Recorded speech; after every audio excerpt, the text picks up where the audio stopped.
Hi everybody, we're going to start today with blood disorders found on page 26 of your course pack. There are red blood cell disorders, white blood cell disorders, and platelet disorders, but first we're going to talk about those red blood cell disorders. We can break them down into two categories, anemia and polycythemia. And anemia, the first term here, has various types. We'll talk about some of the more common types of anemia. Basically, the term anemia means an inability of the blood to transport oxygen. And we specifically mean here inability of the red blood cells because those are the parts of the blood transporting oxygen. Some of the causes for anemia could be abnormal hemoglobin content, low red blood cell count. We'll talk about other issues like sickle cell or iron deficiency. Polycythemia is an excess condition in which there's too many red blood cells in the bloodstream. This can be caused by life at a higher altitude or bone marrow cancer.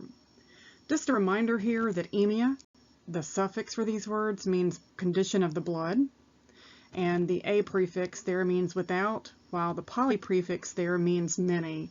So just a couple of things to help you keep these two terms straight. Let's talk first about iron deficiency anemia. In this image, you notice there's a lot of red blood cells, but if you look more closely, some of them have somewhat of a spiky appearance. And that comes from the hemoglobin inside those cells causing that somewhat spiked appearance of those cells. Now, iron deficiency anemia is more common in females than in males. And do you have a guess for why? It has to do with menstrual cycles. So females lose a small amount of blood monthly during their menstrual cycles, and for some women that's just enough to edge them over into iron deficiency anemia. Iron is absorbed from the food through our digestive tract, so in some cases of iron deficiency anemia, that's just not enough to get the blood levels back to where they need to be. So supplements may be necessary in order to correct iron deficiency anemia. Iron is also stored in the liver, so once the liver is depleted of its stores of iron, it becomes very difficult for these red blood cells to make enough hemoglobin with that heme and iron molecule in order to transport oxygen. So people with this disorder may feel fatigued, tired, cold hands, cold feet, have achy joints, even fever and pain can accompany anemia. Sickle cell anemia is a well-traced genetic disorder. We know that it's transferred on the recessive allele from parents to kids. You may have two parents who have no visible signs of sickle cell. They may carry the trait. Now, they may pass that trait on and have children who also carry the trait like these two here. But if both parents donate that trait to one child, then that child, like this one here, will have full-blown sickle cell anemia. There is also a chance that the two normal portions of this gene are transferred to this child, like this one here, and that one could of course have normal hemoglobin and not carry the trait at all. So the one who has the worst condition is this one here on the far right. That's the one that has the full-blown sickle cell anemia. Here are sickled red blood cells. You'll notice they are in fact sickle-shaped, and they have a difficult time transporting oxygen with that particular shape. They also can cause pain as they travel through the capillaries in our joints. This condition can also lead to fever and tiredness. So we are learning now that this is just a single mutation on a gene, and there are hopefully ways to fix this in the future when we look at gene therapy. Pernicious anemia is another type of anemia. This one happens to be a vitamin deficiency. We're going to learn later on that vitamin B12 is absorbed in the small intestine using intrinsic factor that comes from the stomach. So you'll notice that some of these red blood cells here don't look like they're very healthy. In fact, there's not a whole lot of them in this second blood smear down below. Pernicious anemia means that we're unable to make those red blood cells because B12 is an important component for making red blood cells. This particular disorder is very problematic because without B12, this person will continue to have a deficiency in red blood cell populations. Let's talk about polycythemia. On the right, you have normal blood, and on the left, you have polycythemia. So you'll notice a crowding of blood cells in that picture on the left. So what do you think happens when we have too many blood cells in circulation? How does the heart have to respond to get those blood cells to circulate? Well, the heart has to work harder, blood pressure has to go up in order to circulate such thick blood, such viscous blood. So we find that with polycythemia, withdrawing and drawing out blood, say through blood donation, is one way to correct this problem. So people may have to have blood donations occur every couple of weeks. Polycythemia may be due to life at a higher altitude where there's less oxygen. The body may respond by making more red blood cells to transport oxygen, or bone marrow cancer can also create this situation. So the problem here is that we have immature red blood cells that are in circulation and perhaps too many red blood cells crowding the pathway. Just want to mention blood doping here for just a moment. Blood doping can mean a variety of things. In this conversation, we're talking about people in athletics who may withdraw or draw out their blood and then dope it back in, adding it back into their bloodstream prior to an athletic event.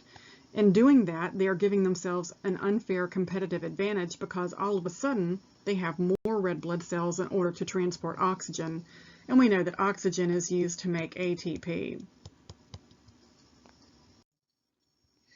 White blood cell disorders oftentimes have a leuc or leuko prefix, so you'll notice that at least 3 of these listed here do have that particular prefix. We're going to talk briefly about leukemia, leukopenia, mononucleosis, and leukocytosis. Let me just give you the outline here of what's happening, and then we'll take a look at some pictures of these disorders. Leukemia is another blood condition for white blood cells. This is caused by bone marrow cancer. Let me take you back for just a little bit. We've talked previously about a hemocytoblast. It gives rise to white blood cells, to red blood cells, and to platelets. The problem is, if you've got a difficult situation going on here where maybe the hemocytoblast or one of the subsequent cells is cancerous, then that affects all the cells produced as a result. That could be both white and red blood cells. So if we have, say, white blood cell cancer in that lineage, we may crowd out the ability to make red blood cells. So we may have anemia accompanying leukemia. So just something to mention there, that oftentimes when there's a problem with one lineage of blood cells, it ends up impacting the other lineages as well. Leukopenia is a low white blood cell count. That may be caused by corticosteroids. Maybe someone's had an organ transplant and they're trying to suppress their immune system from rejecting that organ. In that case, corticosteroids will suppress the immune system and prevent the rejection from happening. But the unfortunate thing is it also lowers the white blood cell count and increases your opportunities for infections. Mononucleosis, or infectious mononucleosis, is actually a viral infection of monocytes.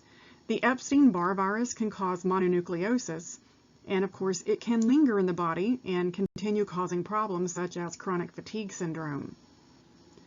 Leukocytosis, the last one there, is an excessive white blood cell count.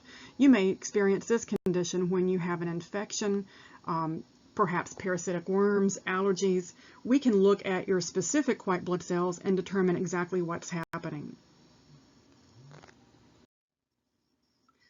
Here you can see some of the symptoms of leukemia, and one thing that may stand out to you is a lot of these symptoms look kind of like the common flu. Muscular weakness, fatigue, loss of appetite, but there's other things here that may stand out as being a little different, such as easy bruising and bleeding, purplish patches on the skin, tenderness in bones and joints. Here's leukopenia. You'll notice in this smear of blood there's only one white blood cell. We know that white blood cells are rare in the first place, but they become even more rare in this condition. This may be a case of steroid use, such as prednisone or something else to suppress the immune system. We know that corticosteroids, like cortisol, will suppress the immune response. Mononucleosis results from an Epstein-Barr virus infection of monocytes. That's unfortunate. Monocytes do what for a living? They are phagocytes. So if they are the ones ingesting and trying to get rid of things like these viruses, they themselves may be the ones who become infected by the virus. So like we talked, mono is a short-term disorder. However, if this virus lingers in the body and continues to cause problems, we may see chronic fatigue syndrome as a long-term problem with this particular virus. I should also mention that viruses never leave you. They may become dormant, but they may be hiding or lurking out in various parts of your body. Look at all the white blood cells here. This is infectious, some kind of infection that's going on in the body. Leukocytosis results from excess white blood cells, so there's certainly a lot of them in this picture. How do I know I'm looking at white blood cells? Well, this dark purplish blue staining nucleus that you see in every one of these cells is an indicator that we have white blood cells here, not red blood cells.